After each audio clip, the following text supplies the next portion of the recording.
아멘. 예수님을 믿고 3대, 4대, 5대째 예수님을 믿습니다. 이런 신앙의 가정, 또 영적인 가문을 이어오는 가정들의 그 식구들을 만난 적이 있습니다. 물론 저희 집도 아버지가 어렸을 때 어머님이 교회를 나가신 것 같다고 말씀하신 적이 있어요. 이북에서요. 그렇게 따지면 우리 아들, 딸들 가면 4대째가 되는 건데, 어떻든 여러분들이 여호와서에서 예수 믿으시면 1대가 되실 거고, 자녀들이 믿으면 2대가 되실 거고, 많은 분들이 벌써 이제 3대, 또 이렇게 더 4대, 5대 이렇게 흘러간 집이 있더라고요. 어떻든 예수님을 잘 믿고 있다는 것 자체는 너무나 큰 영적인 가문을 이어가는 그러한 하나님 나라의 멋진 주인공들로 바로 저와 여러분들이 이 땅에 지금 머물고 또 살아가는 줄로 믿습니다. 잘 예수를 믿는 가정일수록 복이 흐르고 있구나, 그걸 느낍니다. 부모님이 잘 믿었는데 자식이 좀 별로 안 믿는 것 같은데도 잘 된 집이 또 있어요. 이렇게 보면은 성경의 말씀대로, 그것이 출애굽기 20장 6절의 말씀대로 너희가 나를 사랑하며 내 계명을 지키는 자에게 내가 천대까지 너의 후손을 축복하겠다 말씀하거든요. 그래서 정말 하나님의 은혜로 내 부모님이 잘 믿어서 내가 잘 되고 있고, 또 내가 잘 믿음으로 자녀가 잘 되는 그런 은혜가 성경에 흐르고 있습니다. 그러나 또 내 부모가 잘 못 믿든지 해가지고 내가 또 잘 못 믿어서 잘 못된 경우도 사실 있고요. 물론 개개별적으로 다 다르긴 하지만 성경의 근본적인 하나님의 메시지는 그렇습니다. 내가 잘 믿고 그러면 하나님이 내게 주시고자 원하시는 그 약속이 내 것이 되면서 내 자녀에게까지 흘러간다고 하는 이 하나님의 약속은 변함없는 진리인 줄로 믿습니다. 그래서 정말 우리가 그러니까 가문하면 조상부터 시작해서 쭉 흘러가야 되지만, 오늘 현재 우리의 삶을 돌아보게 되면 나라는 존재가, 우리 가정이라는 존재가 얼마나 하나님 앞에 중요한 것인가. 왜냐하면 중간에 그 역할을 하니까 나를 통해서 축복이 더 흘러갈 수도 있고, 나를 통해서 축복이 막힐 수도 있어요. 그래서 정말 우리가 하나님을 믿되 바르게 제대로 믿자. 그러나 오늘날 많은 세상의 많은 분위기나 이런 모습이 가정의 위기를 많이 겪고 있죠. 가정이 깨지기도 하고, 또 가정에 많은 아픔들, 어려움들도 있고요. 또 가정이 영적으로 충만하지 못하다 보니까 세상이 또 더 타락하고요, 어려움 겪는 경우가 많습니다. 오늘 본문에 보면 하나님께서 이스라엘 민족 전체를 깨우기 위해서 한 족속을 들어서 그들을 칭찬하고 인정하는 그런 가문이 나옵니다. 오늘 본문 여러분 읽으셨지만 18절에서 가문이라는 제목을 쓴 표현이 바로 여기에 있어요. 오늘 18절에 보니까 하나님께서 에레미야를 통해서 이렇게 말씀합니다. 에레미야가 레갑 사람의 가문에게 이르되, 만군의 여호와 이스라엘의 하나님께서 이같이 말씀하시기를, 너희가 너희 선조 요나답의 명령을 순종하여 그의 모든 규례를 지키며 그가 너에게 명령한 것을 행했다. 사실 이 말씀이 뭐 이렇게 대단한 건가? 그런데 대단하게 볼 수밖에 없는 것은 역사를 이렇게 점검을 해보니까 거의 250년 기간 동안 이걸 지킨 거예요. 자기 선조 요나답의 명령, 그 말씀 한마디를 가지고 그 모든 후손들이 그대로 그 말씀 따른 겁니다. 좀 더 뒤에 더 자세히 설명을 드리겠지만은, 이 레갑 족속, 그러니까 처음 들은 분도 많으실 건데요, 이 레갑 족속은 이스라엘 백성이 원래는 아닙니다. 그러니까 아브라함의 후손이 아니라는 거죠. 이 레갑 족속은 그 이방 소수 민족이에요. 성경에서 보면 이 레갑 족속은 모세의 장인이 이드로입니다. 근데 그 이드로의 후손 가운데 이렇게 그 내려온 족속을 겐 족속이라고 성경 표현했고, 겐 족속 가운데 레갑 족속이 나와요. 그러니까 레갑이라는 사람인데 그 후손이 쭉 내려가면서 이제 많아지잖아요. 그래서 그 중에서 누가 나오냐면 이 요나,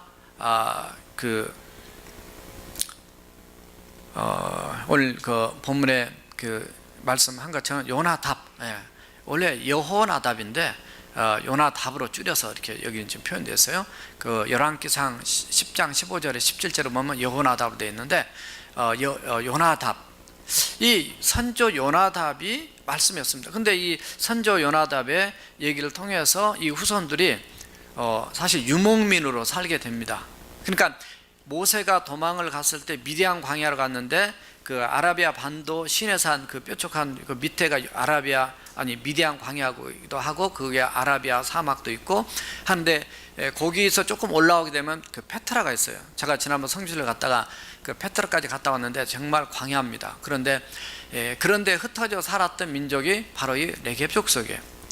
이 네겝 족속이 어떻게 이스라엘 민족 유대 땅에 와서 지금 살고 있는가?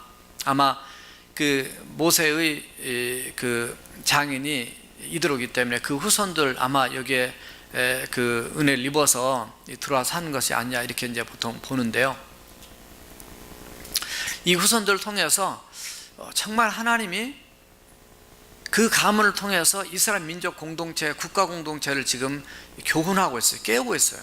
그래서 도대체 이 가문은 어떻게 살았길래 이런 얘기를 칭찬 듣는 것인가?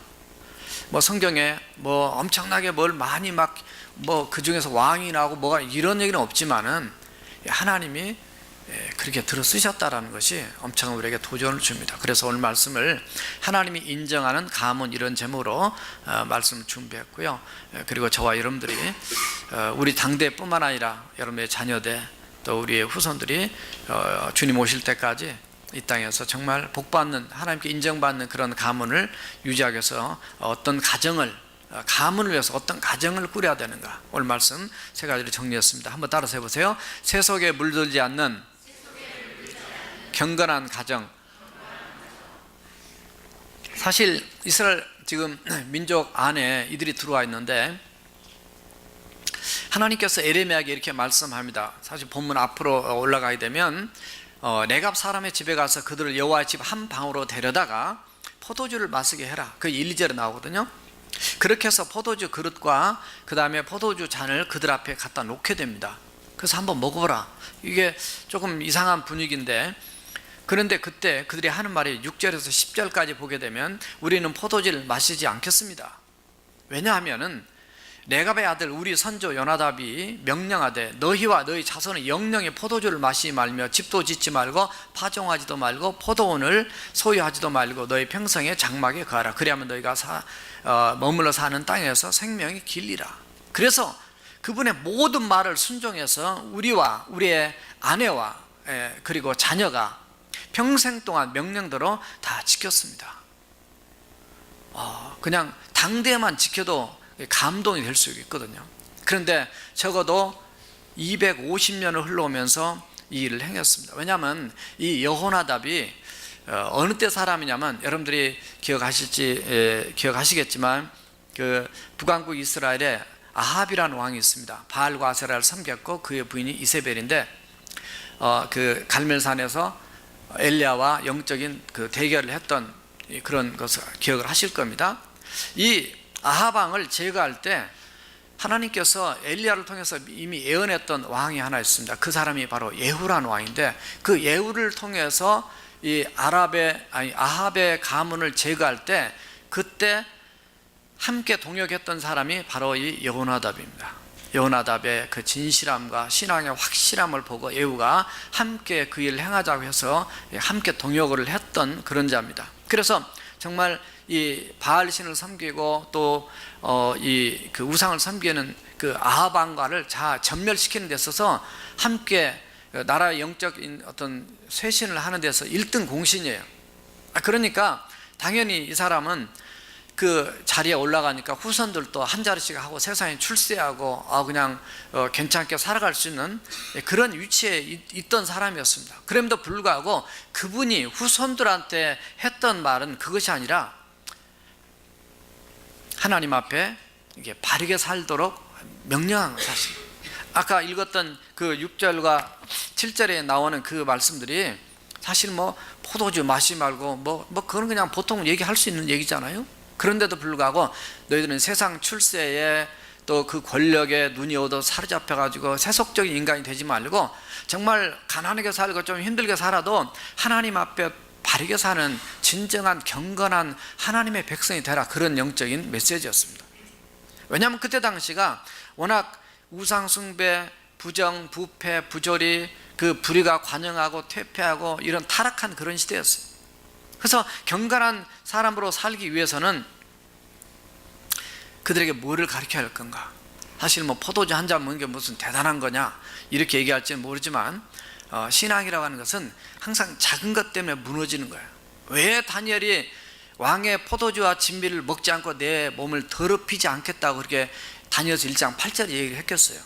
여러분들, 우리가 더러워진 것은 한순간입니다. 샤워라고 아무리 깨끗이 나와도요, 우리가 정말 이 더러운 거 손 한번 딱 이렇게 만져도요, 우리가 정말 더러워진 거 별로 기분이 안 좋죠. 영적인 것도 우리가 그렇게 신경을 쓰면서 하나님 앞에 거룩하게 산다면은 여러분들을 통해서 여러분의 가정만이 아니라 이 세상에 또 하나님의 거룩한 주의 영광을 위해서 멋지게 쓰임받는 그런 다니엘 같은, 요셉 같은 진정한 인물들이 많이 배출될 줄로 믿습니다. 그래서 제 속에 물들지 않는 경건한 삶을 살아야 되겠다. 이 나라 꼴이 뭐냐? 왕부터서 이게 영적으로 타락하고 정말 온 백성을 더럽게 만드는 이런 시대가 돼가지고 뭐가 되겠느냐, 뭐 그런 얘기예요. 그래서 영적인 가훈을 주게 됩니다. 사실 올해 그걸 하려다가 시간이 이렇게 준비 시간이 안 돼서 여러분들 준비가 안 될 것 같아서 못했고요. 내년에는 여러분의 가정마다 가훈을 하나씩 정해가지고 오셔서 1년 동안 기도하면 준비해 오셔서 내년에는 우리 온 성도들의 가훈 전시회를 하겠다고 했습니다. 그렇게 마음먹고 코칭 공부할 때 우리 장로님들하고는 그런 얘기를 나눴습니다. 가훈 전시회, 정말 예전에 저도 해본 적이 있습니다. 그런데 가훈을 정말 우리가 한번 만들어보자. 오늘 여기 선조 요나답이 그 후손들한테 얘기하는 건 그런 가훈입니다. 어떻게 보면 가훈이 뭐 심플하고 멋있고 뭐 이런 게 아니어도, 길어도 괜찮고 짧아도 괜찮고 그 속에서 진정한 하나님의 백성으로 경건하게 살아갈 수 있는 메시지란다면 하나님이 여러분들의 가정을 축복하실 줄로 믿습니다. 정말로 그 요나답이 활동할 때, 아합이 활동할 때가 BC 850년경이고 오늘 본문에 등장한 내용이 약 BC 600년경이에요. 그러니까 약 250년의 세월 동안에 그들이 지켜왔다는 얘기.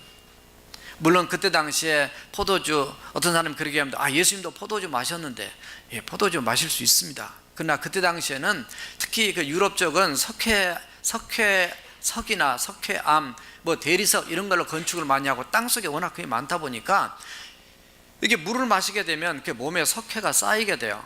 그래서 저도 예전에 30 몇 년 전에 요로 결석에 걸려본 적이 있었는데요, 그게 석회입니다. 그래서 이렇게 물 속에 물을 이렇게 정제해서 먹어야 된다는 것이, 그 속에 보면은 이렇게 하얀 게 뭐 가라앉기도 하고 옆에 끼잖아요. 베네수엘라 있을 때도 물을 이렇게 정제해서 보면은 아주 그냥 물을 끓이면 옆에가 하얗게 이렇게 테두리가 만들어져요. 그래서 그거를 이렇게 제거하고 분해시키고 없애는데 포도주가 필요하답니다. 그래서 그들은 어쩔 수 없이 포도주를 그렇게 해서 음료처럼 먹어야만 돼요. 그걸 안 먹게 되면 이 유럽 어떤 그 예전에 보면 이렇게 그 여자분들이 다리가 막 이렇게 좀 부어 올라온 다리가 있어요, 이렇게. 근데 그게 뭐냐니까 그게 석회가 쌓여서 그렇게 되는 거라는 거예요. 그래서 참 여러분들 물 좋은 한국, 물 좋은 미국 산 것도 축복인 줄로 믿습니다. 우리는 다 감사해야 돼요. 그래서 정말 물이 몸에 제일 좋은 겁니다. 여러분 뭐 술 한 잔이 좋고 뭐 포도주 한 잔이 좋고 다 뭐 의학적으로 얘기해. 물론 약으로는 쓰라 그래요, 성경에 있습니다. 그러나 하나님이 주신 생수가 가장 좋은 것인 줄을 믿습니다. 하나님 주신 게 제일 좋은 거예요. 인간이 만드는 거 뭐가 좋다고 해서 막 뉴스에 막 나왔다가 뒤에 가면 그 나쁘다 이래가지고 중간에 사라지잖아요. 다 인간이 만든 거는 하나하나 다 보면 다 문제점이 있습니다. 완벽한 건 없어요. 그래서 어떻든 여기에 그 요나단이 자기 후손들한테 그렇게 얘기했던 것은 그 술 자체 이것만의 문제가 아닙니다. 그만큼 우리가 하나님 앞 신실하게 한번 살아보자. 너희들도 한번 살아라. 그것이 하나님이 원하시는 거더라. 그래서 정말 거룩하고 구별된 성결한 백성, 그것이 마음으로만 먹어서 되는 것이 아니라 먹는 거 하나부터 시작해서 그것이 몸에도 영향을 받게 되면 이렇게 가는 거 아니냐. 그래서 술 문제라든가 담배 문제, 물론 이제 우리 교회 뭐 담배 피우는 사람 거의 없지만은 이 담배도 보면 백해 무익이다, 뭐 담배 해로운점이 4,000가지나 되더라고요. 그래서 한국에서 뉴스 보니까 담배에다가 미국은 뭐 이렇게 막 끔찍한 사진도 넣는데 한국도 그걸 넣겠다, 이제 그런 얼마 전에 뉴스를 본 적이 있어요. 담배 값을 올리면 담배를 피우는 사람들이 이렇게 퍼센트가 떨어지더라고요. 한국은 지금 담배 피우는 사람이 47%래요. 굉장히 놀랐습니다. 그러니까 공해도 안 좋은데 공기도 안 좋고, 그러니까 자기도 안 좋고 남도 안 좋고 가족도 안 좋고, 그게 참 더 얼마나 끔찍한 질환을, 심혈관 질환부터 시작해서 호흡기, 폐 이런 것만 아니라 핏줄에도 그렇고요, 위장병에도 가장 안 좋은 게 담배입니다. 아무튼 혹시라도 이 자리에 피우신 분 계시면 그냥 오래 살려면 이렇게 끊으세요. 예, 뭐 이미 그 다 끊으셔서 그 아멘 한 사람도 없는 거 보니까 피운 사람 없어요. 예, 예. 목사님이 또 그냥 나 담배 피운 거 어떻게 알아가지고 저렇게 하셨을까? 그렇게 마음을 꽁하고 먹고 있는 사람은 회개하고 끊는 것이 하나님의 역사입니다. 왜냐하면 언제 은혜를 받냐면요, 제가 이제 이렇게 담배 푼 사람을 이제 제가 그냥 모른 척하고 설교도 하고 또 모르기도 하고 그런 거예요. 이렇게 봐서 딱 가리키면서 담배 안 끊을 거예요? 다 이렇게 하면요, 시험 들어가지고 교회 안 나온 사람이 있는 반면에 그렇게 얘기하면요, 은혜를 받아가지고 끊는 사람이 있어요. 믿습니까?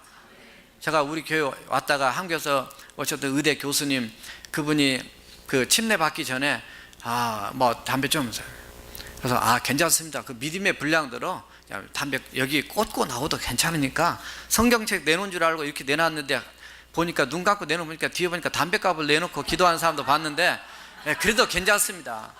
그런데 제가 그때 왜 그런 설교했나, 그런 거는 원고에 안 들었습니다. 그런데 설교하다가 담배도 못 끊으면서 어떻게 예수 믿고 천국 가겠다고 그렇게 자신하냐고 그렇게 했더니, 아니 목사님 문제는 괜찮다 그러놓고 설교 시간에 저러냐고. 그런데요, 그 말씀 듣고 담배 끊은 거예요. 그래서 얼마나 신앙이 많이 1년 만에 성장해서 한국 가셨는지요.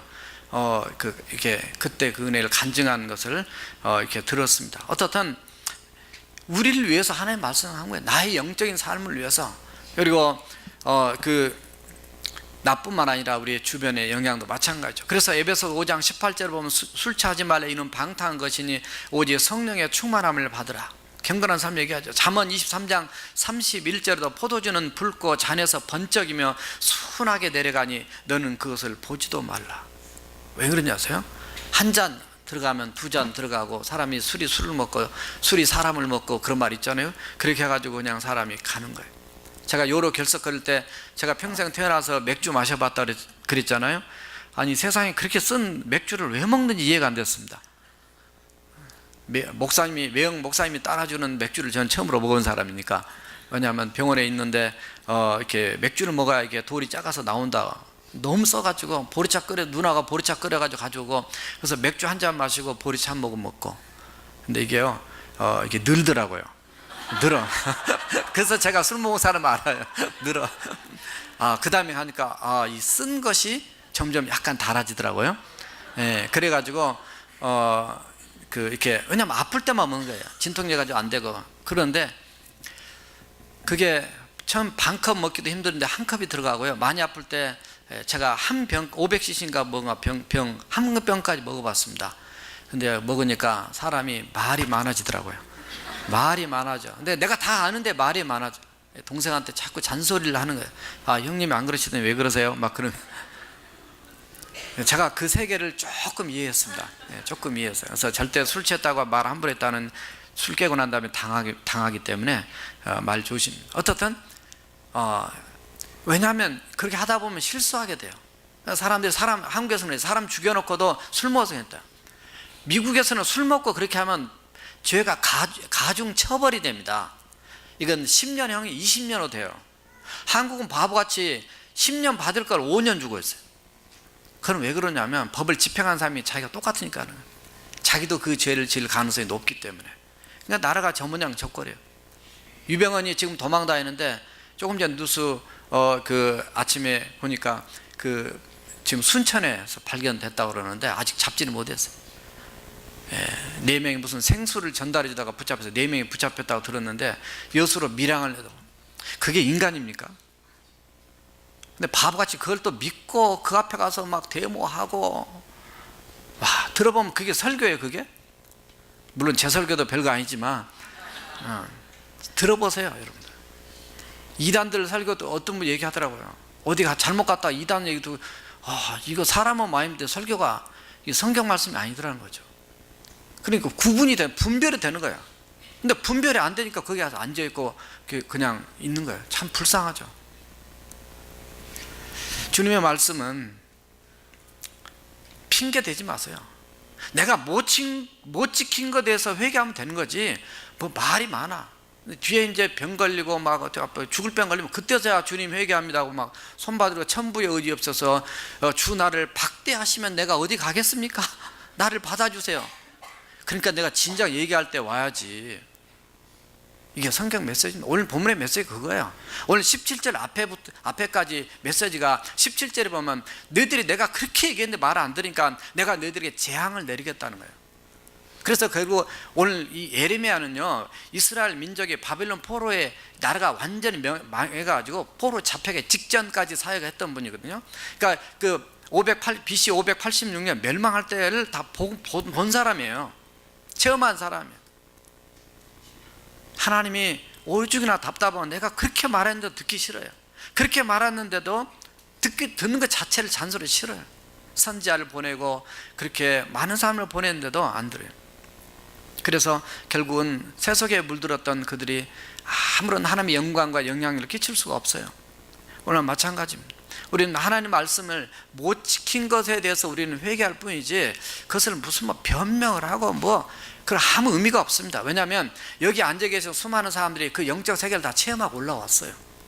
그러니까 아직까지 그 정도 수준에서 이렇게 노는 사람이라면요, 내 영적 수준이 밑바닥이에요. 밑바닥, 낮은 거예요. 아직 하나님을 제대로 못 만난 거예요. 여러분, 하나님을 제대로 체험하게 되면요, 술이고 담배고요 거부감이 납니다. 저는 술 담배를 안 먹어봐서 맥주 먹고 뒤에 이제 24일 만에 돌이 나와서 이제 그 다음에 안 먹었지만 물론 이제 한 번 먹은 적 있다고 제가 얘기했는데 시간이 자꾸 가니까, 그런데 또 여러분 궁금할까 봐서 얘기를 해야 할 것 같아요. 제가 나온 다음에 이제 롯데백화점에 아르바이트로 들어가서 창고직을 했습니다. 경영학과니까. 그랬는데 끝나고 나서 12월 31일 날 같이 일했던 4명이 형, 제가 나이가 좀 있었으니까 그때는 형님 우리 헤어지기 전에 한잔 하고 갑시다. 그래가지고 치킨집에 들어갔는데 그때 맥주랑 같이 팔더라고요. 형님 이거 한번.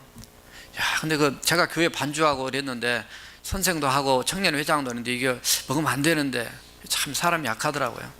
그래서 그냥 500cc인가 시켜놓고요, 다 먹지는 못했는데 아무튼 먹고 그날 저녁에 송구 영신 예배를 갔는데 하나님 앞에 엎드리는데 너무 찔리는 거야. 야 이놈아, 내가 너 낫게 해주고 고쳐주니까 네가 그거 하나 이기지 못하고 네가 그래 어떻게 다니엘처럼 승리할 수 있겠냐. 그래가지고 그날 송구 영신 예배 때 완전히 회개했습니다. 그리고 그 다음 이후로부터 지금까지 한 번도 안 마시고, 제가 군대 있을 때 술 안 마시는, 막걸리 안 먹는다고 그냥 이 무릎 정경이 군홧발로 맞을 뻔 하다가 제가 날렵하게 피해가지고 안 맞고, 오히려 그것이 더 아주 온전한 신앙으로 인정을 받아가지고 대대 군종사병 하면서 24개월 동안 600명 앞에서 24개월 동안 설교했어요. 그러니까 저는 진학도 안 했는데, 그러니까 나는 목사 안 되려고 도망 다니고 하나님은 목사 되라고 너는 설교하고 그렇게 써야 돼요. 우리 부대 신학생이 8명이나 있었단 말이죠. 근데 그 사람들 다 내려놓고 저 같은 조그만한, 가장 우리 부대 600명에서 제가 몸무게 50kg, 키도 제일 작죠. 몸도 약하죠. 그런데도 하나님이 여기까지 오게 해가지고 여러분들 앞에 설교하게 제가 얘기하고 싶은 거는 제 말이 아니라 하나님 말씀입니다. 고린도전서 6장 19절 20절 하니까 너희 몸은 너희가 하나님께로부터 받은 바 너희 가운데 계신 성령의 성전인 줄 알지 못하느냐. 너희는 너희 자신의 것이 아니라 값으로, 주님의 핏값으로 생명으로 산 것이 되었으니 그런즉 너희 몸으로 하나님께 영광을 돌리라. 고린도전서 10장 31절은 먹든지 마시든지 무엇이든지 하나님의 영광을 위해서 하라 그랬습니다. 야고보서 1장 27절에서는 진정한 경건이라고 하는 것은 자기의 몸을 세속에 물들지 않게 하는 것이다. 요한일서 3장 3절에서는 주를 향한 이 소망을 우리 가진 자는 우리 주님이 깨끗하심과 같이 너희들도 깨끗해야 된다. 그게 무슨 얘기냐면 3장 1절에서 이렇게 쭉 보게 되면 다시 오실 주님의 제 이름을 얘기하는 건 사실은 주님 만날 때 어떤 모습을 만나겠냐 말이죠. 오늘 여기 레갑 족속은 그랬습니다.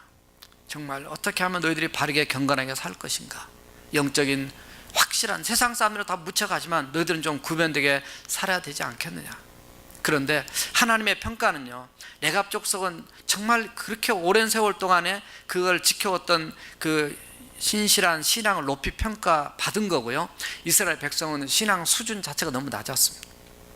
너희들이 배우라는 거야. 도전 좀 받으라는 거야. 그들은 그런데 지금 너희들은 뭐냐? 그것이 바로 12절 이하에서 17절까지 메시지입니다. 앞에 보면.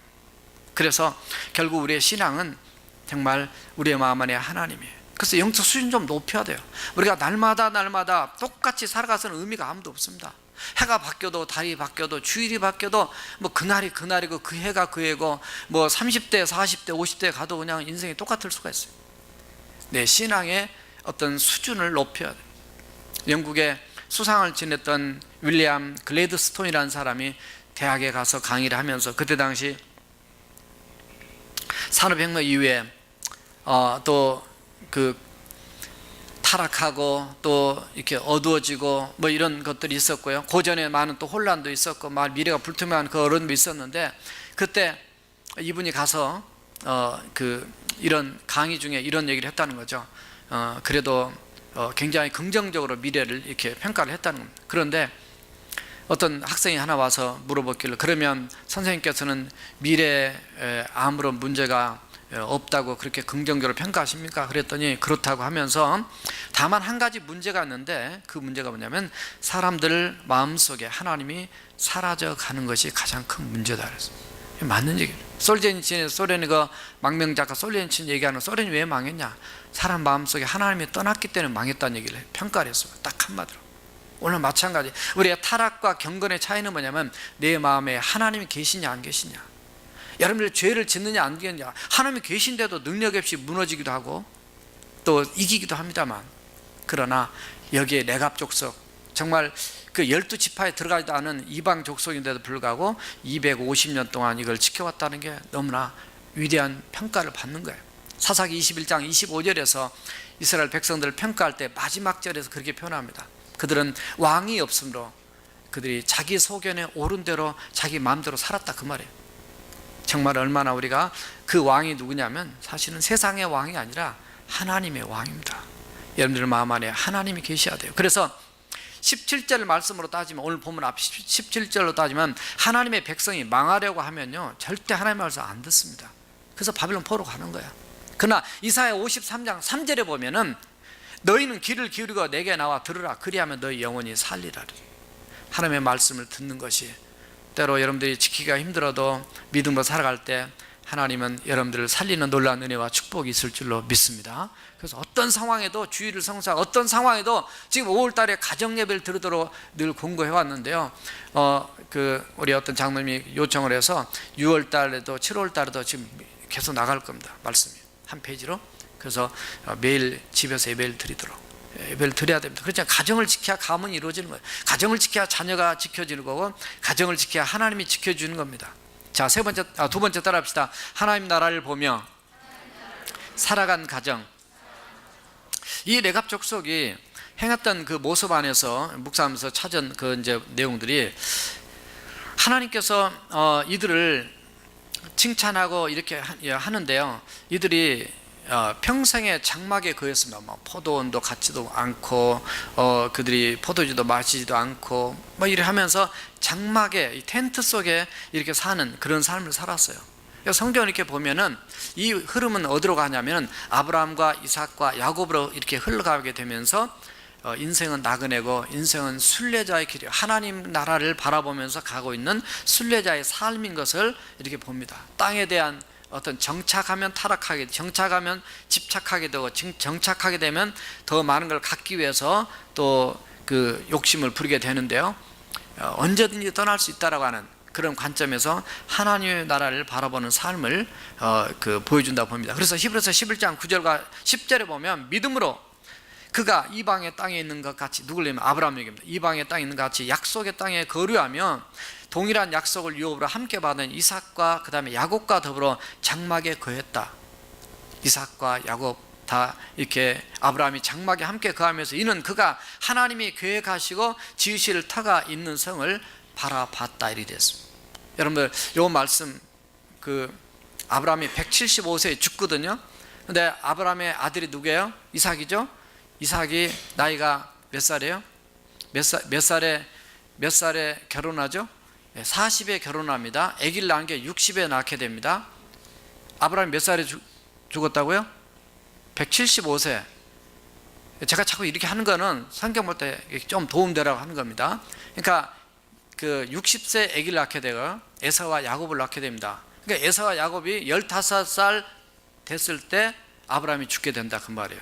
그러니까 이 히브리서에 있는 이 말씀이 맞는 말이야 그 말입니다. 그러니까 성경 보실 때 그런 걸 이해를 하시면 도움이 돼요. 근데 이분들이 뭘 했냐면 그가 하나님이 계획하시고 지으실 터가 있는 그 하나님 나라, 이걸 본향이라고 되어 있습니다. 그대요. 하나님 나라 그 본향 고향을 바라봤다. 그래서 자기 고향 한 번도 안 갔습니다. 고향 떠나온 다음에 영원한 천국을 바라보는 이런 순례자의 삶을 살았다는 거죠. 기본적으로 우리 크리스찬은요, 두 가지의 하나님의 나라를 바라봐야 된다. 내가 죽어서 갈 하나님의 나라, 또 하나는 현재적으로 이루어진 내 마음 안에 내 삶 속에 이루어진 그 하나님의 나라를 보면서 사는 거예요. 그래서 그 안에서 그래야만이 우리가 세속적인 것을 이기고 승리할 수가 있고요, 그런 것만 이긴 것이 아니라 그 하나님의 나라를 위해서 내가 헌신하고 쓰임을 받고 살아가는 그런 인생이 됐고 그런 꿈을 꾸게 되는 거예요. 그래서 그런 꿈을 꾸도록 우리 부모님들도 그리고 우리의 자녀들도 그렇게 살아야 됩니다. 그래서 오늘 말씀은 그런 측면에서 두 번째 말씀으로 기억하시고, 그래서 이 나그네 된 생활 속에서 우리가 어떻게 하나님 앞 살아야 되느냐, 베드로전서 1장 17절을 보면 너희의 나그네로 있을 때를 두려움으로 지내라 이렇게 되어 있습니다. 왜냐하면 그 뒤에 더 넘어가면 베드로전서 2장 11절을 보면 사랑하는 자들아 나그네와 행인 같은 너희를 권하노니 영혼을 거스러 싸우는 육체의 정욕을 제어하라. 그래서 정말 이 땅에서도 거룩하게 바르게 살기 위해서 하나님의 나라를 바라보면서 하나님 나라에 소속된 백성으로서 이 땅에서 우리가 어떻게 구별되게 살아야 될 것을 지금 얘기를 하고 있는 거예요. 예수님도 마태복음 6장 33절에서 그의 나라와 그의 의를 먼저 구하라. 그리하면 이 모든 걸 너에게 더하시리라. 그래서 정말 하나님의 나라 관점. 그래서 우리 가정 예배를 드리고 할 때도 항상 땅의 것만 가지고 얘기하지 마시고요, 물론 거기에 제목이 31가지가 있으니까 그 제목까지 늘 말씀 나누고 땅의 것도 기도하고 하늘의 것도 기도하고 하나님 나라를 위해서 기도하고 하지만은 우리 자녀들한테 이 하나님의 나라, 킹덤 오브 갓에 대한 메시지를 늘 전해서요 구별되게 살아갈 수 있어요. 그거 아니면 여러분 죽고 난 다음에 끝이다 그러면요 절대로 이 땅에서 이게 거룩하게 살 필요가 사실 없어요. 그냥 욕심 부리고 실컷 살다가 즐기다가 그냥 가면 끝나는 겁니다. 그러나 주님 앞에 가게 되면 주님 앞에 섰을 때 우리에게 상급의 심판이 있기 때문에 하나님은 하나님을 잊지 않고 살아가는 그런 삶을 우리가 살아야 된다. 자, 세 번째 따라합시다. 주님께 인정받아서 복받는 가정. 오늘 19절에 보니까 그러므로 만군의 여호와 이스라엘의 하나님께서 이와 같이 말씀하시니라. 네갑의 아들 요나답에게서 내 앞에 설 사람이 영원히 끊어지지 아니하리라 이렇게 되어 있어요. 내 앞에 설 사람이 누구냐면 내 앞에 설 사람은 그 오메드 레파나이란 말인데 마치 제사장 역할을 한 것처럼, 물론 레이지파는 아닙니다. 이거는 하나님의 성전에서 섬길 수 있는 그런 특권을 계속 내가 허용하겠다, 그럼 해왔다, 앞으로 할 것이다, 이런 메시지예요. 축복의 말씀입니다. 하나님이 정말 그렇게 내가 그를 귀하게 쓰고 대우하겠다라는 그런 축복의 메시지입니다. 그래서 이방 민족으로서 그 뒤에도, 역사 속의 뒤에도 보면요 이게 계속 잘 쓰임받는 민족이 하나가 있어요. 이방 민족 중 한 민족이, 그게 바로 레갑 족속입니다. 지금 다 얘기를 못하지만 그 바빌론 포로 이후에 예루살렘 성벽 공사할 때 느헤미야 3장 14절을 보면 레갑의 아들 말기야가 중수하여 문을 세우고 문짝을 달고 잠을 세워 빗장을 갖추고 이런 표현들이 나옵니다. 그러니까 계속 쓰임 받습니다. 하나님이 그 민족을 지키세요. 그래서 북왕국 이스라엘이 BC 722년에 아수르에서 멸망을 당할 때도요 그 한 말씀에 보면은 볼 때도 이 레갑 족속은 멸망하지 않아요. 메갑 족속은 가축을 끌고 이렇게 움직여 내려와 버렸기 때문에 죽일 수가 없었습니다. 바빌론 포로로 잡혀갈 때도요 이들은 사실은 지금 일로 성으로 들어왔다가 뒤에 이제 빠져나갑니다. 그러니까 하나님께서 이게 지켜주고 책임져 주는 것을 발견할 수 있습니다. 우리의 삶에서 하나님이 붙잡아주고 책임져 주는 그런 인생이 바로 저와 여러분들이 되어야 될 줄 믿습니다. 우리 이순자 권사님 여기 와서 앉아 계시지만 사실은 지난 목요일에요 그 스트로크를 맞으셨어요. 그래서 반신불수가 되셨습니다. 한국말로 풍을 맞으셨어요. 그래서 절반이 따님이 전화 왔는데, 목사님 새벽 4시 40분에 전화 와서 목사님 우리 어머니 푹 마셨는데 아주 세게 맞으셨어요. 정말 놀랬고, 그래서 집사람 교회 와서 기도하고 있으니까 전화하고 기도하자 그러고 왔다가 교회 새벽에 시작하기 전에 전화 드렸더니 다시 회복이 되셨어요. 너무 감사해요. 그래서 정말 병원에 이제 그 다음 신방 가서 뵙고 오늘 이렇게 오셨는데, 와, 정말 사람 언제 어떻게 될지 우리 모르더라고요. 최비연 집사님 어머님 넘어지셔서 또 다리 골절되셔가지고 그날 또 11시에 전화 와가지고, 그래서 또 신방 가서 예배드리고 가서 뵈니까 수술 잘 마치셨다고 하는데 87세셔서 어떻든 우리 인생이 언제 어떻게 될지 모르지만은 우리가 하나님의 나라를 바라보고 살아가되, 정말 우리 자신만이 아니라 우리의 후손들이, 여러분들의 자녀들이 하나님의 손에 붙잡힌 바 돼서 멋지게 쓰임받는 그런 인생들이 다 돼야 될 줄로 믿습니다. 자, 그것 때문에 기도하는 거 아니에요? 하나님 앞에 기도하면 나보다는 우리의 자녀들이 더 훌륭한 그런 인생이 되자. 그래서 그 하나님, 제가 남미에 있다 왔습니다. 남미에 보면 너무나 미국이나 캐나다보다 훨씬 타락해 있습니다. 그래서 뭐냐면 좀 사람들은 순수하고 착한 점도 있는데 이 정치가 타락하다 보니까 너무나 이렇게 무질서한. 그래서 어떤 분이 그런 평가를 내렸어요. 로저 밥슨이라는 분이 어떤 분에게 어느 이름은 안 나와 있는데 어떤 영적인 지도자한테 물어봤더니 이런 질문을 했습니다. 왜 남미는 못 살고 북미는 잘 사냐? 그랬더니 그분 답은 이렇게 얘기했습니다. 남아메리카는 스페인 사람들이 황금을 찾으러 왔고, 북아메리카는 영국의 청교도인들이 신앙을 찾아 왔기 때문이다. 맞는 말 같아요. 제가 봐도 정말 돈 찾아가면 돈은 자꾸 멀리 간다 그러죠. 하나님을 더 찾아가면 재물로 능력을 우리 주님 주신다 그러죠. 어떻든 저와 여러분이 힘들어도 주님 붙잡고 나가는 삶을 살아야 될 줄로 믿습니다. 우리가 잘 아는 예화 중에 이런 사람들에 대한 얘기가 있습니다. 오래됐게 된 다시 한번 새 가문을 잠깐 말씀드릴 거예요. 맥스 죽스라고 하는 무신론자입니다. 18세기의 사람들의 전부 다, 제가 지금 예를 들은 세 사람들은, 그 사람의 후손은 560명을 뒀는데요. 그 중에 150명이 범죄자예요. 7명이 살인자고, 100명이 술 조정병이고, 3분의 1이 정신병자고, 그 다음에 301명이 거지래요. 절반 이상이 문맹자고, 반 이상 여자들은 창녀다. 이거는 공식적으로 나온 통계입니다. 누가 이렇게 영광, 조나단 에드워드, 미국의 대각성 운동에 불을 붙였던 목사님이신데 하나님께 헌신한 분이죠. 이분은 후손들이 자녀가 많았어요.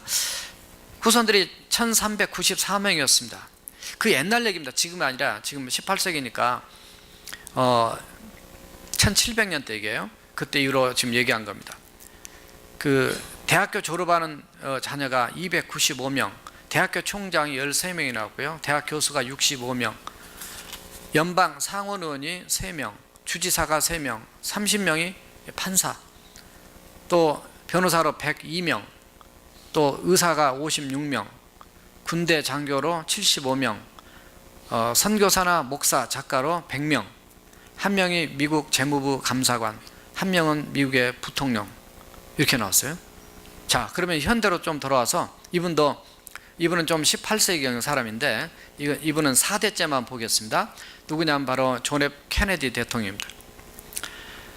케네디 대통령이 원래는 아일랜드 출신이더라고요. 그 증조부가 패트릭 케네디인데 너무 가난해서 굶어 죽지 않기 위해서 1848년도에 미국으로 이민을 오게 돼요.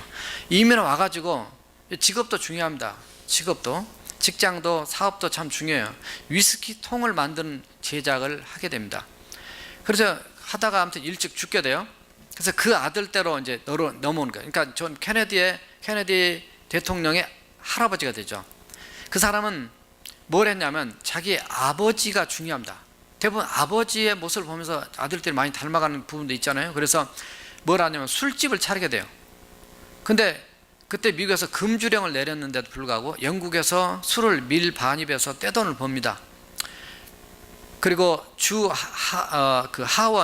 주의회 하원 의원에 당선도 되고요.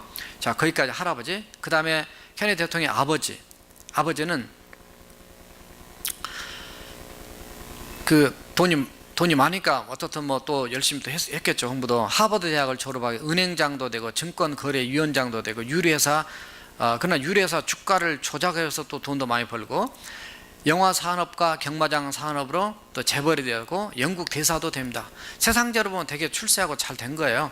뭐 그거 나쁘다고 얘기한 거 아닙니다. 그러나 이제 뒤에 결과를 보자고요. 그의 아들이 누구냐면 바로 이제 케네디 대통령입니다. 최연소 대통령, 43세 대통령이 됩니다. 그래서 정말 형제들도 잘 돼요. 형제들도 뭐 상원은도 법무장관도 하원은도 2명 나오고 성공한 가문처럼 보이게 되네요. 그러나 그 집안을 이렇게 쭉 더 보게 되면은 야, 정말 좀 뭔가 좀 불운한 그런 모습을 발견할 수 있습니다. 그 대통령 형님은 1944년 공군 조종사로 베를린 공습에 참여했다가 격추당해서 죽게 되고요. 이 케네디 대통령은 당선한 지 2년 만에 1963년 45세로 암살을 당해 죽고, 그 다음에 아버지의 동생들에 대한 얘기를 조금 더 보겠습니다. 아버지의 동생들은 아버지 동생이 아니라 그 케네디 대통령 동생, 케네디 대통령 동생을 보면 로버트 케네디는 민주당 대통령 후보 지명을 위한 예비 선거 운동 중 LA에서 피살을 당합니다. 케네디 전 대통령의 누이 동생 캐슬린도 1948년 프랑스에서 비행기 추락사고로 28에 죽게 되고요. 여동생 로즈메리도 어린 시절 뇌수술 잘못으로 평생 장애인으로 살게 되고, 또 막내 에드워드 케네디 상원의원의 장남인 케네디 2세 73년 암으로 죽게 되고, 또 동생 로버트 케네디의 아들 데이빗은 28세 때 플로리다 팜비치 휴양지 호텔에서 약물 과다 복용으로 죽게 되고요. 데이빗의 동생 마이클 39살인데 1997년 콜로라도 한 스키장에서 가족들과 스키를 즐기다가 사고로 죽게 되고, 케네디 대통령 외아들 또 존 케네디 2세는 부인과 함께 1999년 7월 16일 사촌 여동생의 결혼식에 참석하기 위해 새로 구입한 단발 비행기를 직접 몰고 가다가 비행기 사고로 추락해서 사망. 그래서 그때 세계 뉴스에는 케네디가의 모든 가문이 끊겼다 이렇게 나왔다고 합니다. 물론 지금은 막내 아들인 에드워드 케네디만 살아있지만요. 그래서 물론 남의 집안을 얘기해서 미안하긴 하지만요, 제가 왜 이렇게 하냐면 설교는 예화를 들어서라도 우리가 정말 하나님 앞에 잘 삶으로 부모가 바르게 살면 자녀가 축복을 받는다는 거 기억하시고, 우리가 바르게 잘 살아서 우리의 자녀를 또 예수님 잘 믿어서 정말 하나님이 기뻐하고 이 시대에 훌륭하게 쓰임받는 그런 영적 가문을 이어가는 또 저와 여러분 되시기를 주님의 이름으로 부탁드립니다. 기도하시겠습니다. 오늘 이 시간 함께 기도하실 때 하나님께 인정받는 가문, 세속에 물들지 않는 경건한 가정으로 먼저 살아야 되고요, 하나님의 나라를 보면서 살아가는 가정에 대한 위로 천국 하나님 나라를 보고 이 땅에서 또 하나님 나라를 확장시키기 위해서 살아가는 가정, 그래서 하나님께 인정받아서 사람이 쓰임받는 축복이고 물질에 쓰임받는 축복이고 건강 축복이고 다 복입니다. 그래서 이런 은혜가 넘치는 그런 가문을 이어가도록 우리 함께 통성으로 기도하시겠습니다.